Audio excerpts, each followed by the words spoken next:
everyone, let me ask you something.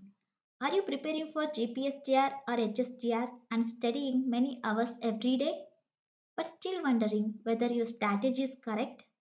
Today, I want to share 5 common mistakes that many aspirants make during preparation. If you avoid these mistakes, your chances of scoring higher can improve. First, let me ask you honestly, are you spending almost all your time studying only your main subject? Many aspirants believe that if their subject is strong, they will automatically get good rank. But this is actually the first trap. So, what mistake do many aspirants make? They think paper 1 and paper 3 are easy and they leave them for last minute preparation.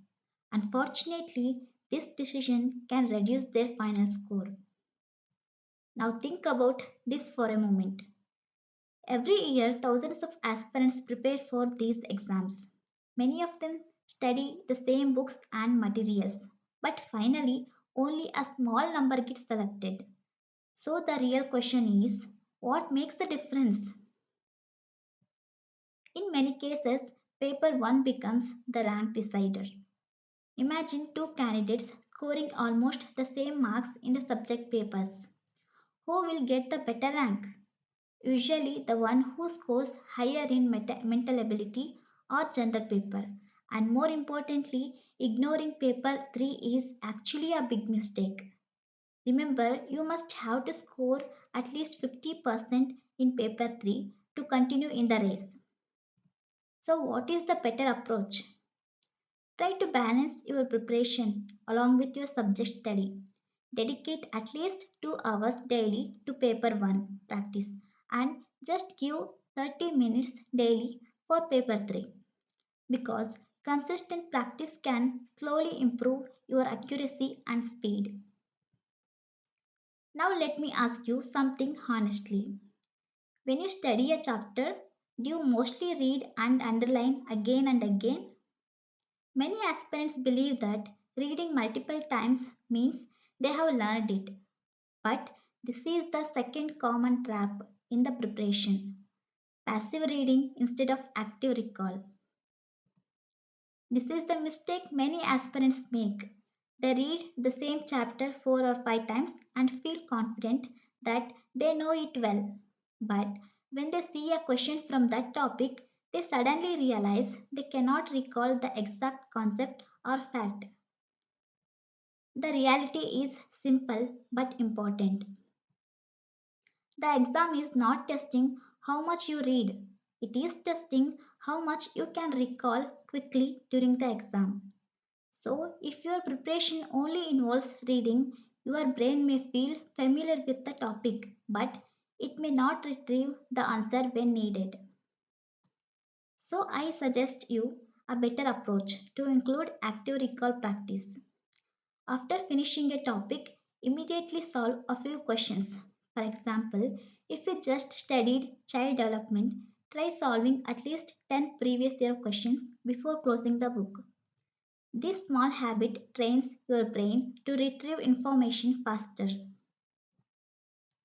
Now let's look at another important trap. Many aspirants prepare every part of the syllabus with the same intensity, but the exam pattern does not treat every component equally. Understanding the weightage rule, especially the 90 is to 10 distribution, is very important for smart preparation. Now tell me, do you actually know your current standing in the merit calculation? Many aspirants focus only on studying, but they never calculate how their marks will translate into the final merit score.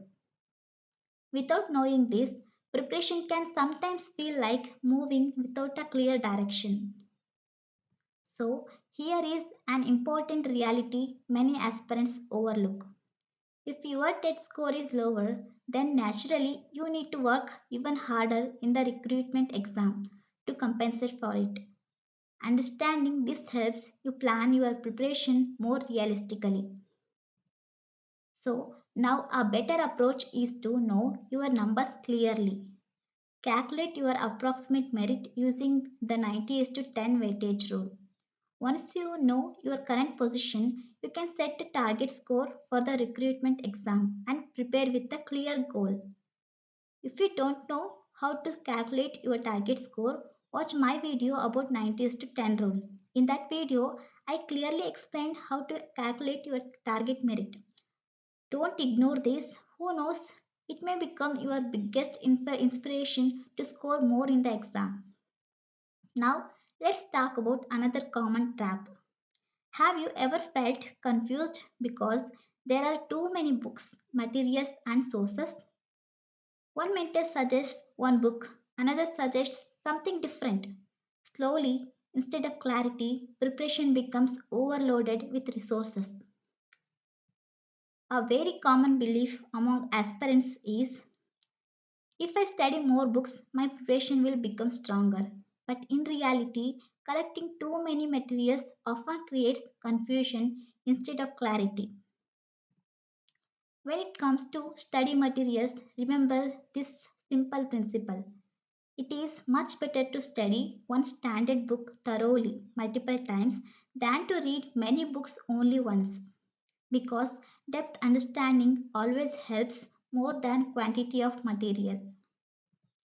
Let me share a simple but powerful principle. Your preparation should always start with the core syllabus.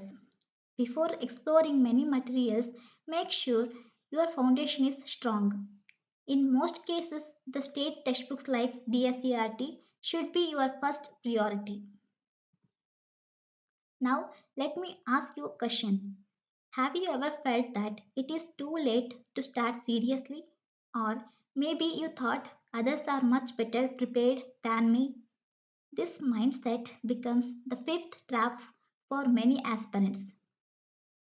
Many aspirants look at the competition numbers, thousands of applicants, and feel discouraged. But competition alone does not decide the result. What really matters is how consistent and how focused your preparation is. So, here is something many aspirants don't realize. A large number of applicants are actually passive aspirants. Some of them haven't even analyzed the syllabus carefully. So, if you are studying consistently and following a clear plan, you are already ahead of many candidates. Instead of aiming for perfection immediately, focus on consistency. Your first month of preparation does not need to be perfect. Even a small study session is better than skipping the day completely. Note that a bad study day is still better than no study day. So, now listen carefully. Preparation for competitive exams can sometimes feel overwhelming. But remember this principle: stay calm, stay focused. Small, consistent, consistent steps every day can make a big difference over time. And if this video helped you to reflect on your preparation, I hope it supports you in your journey. Thank you.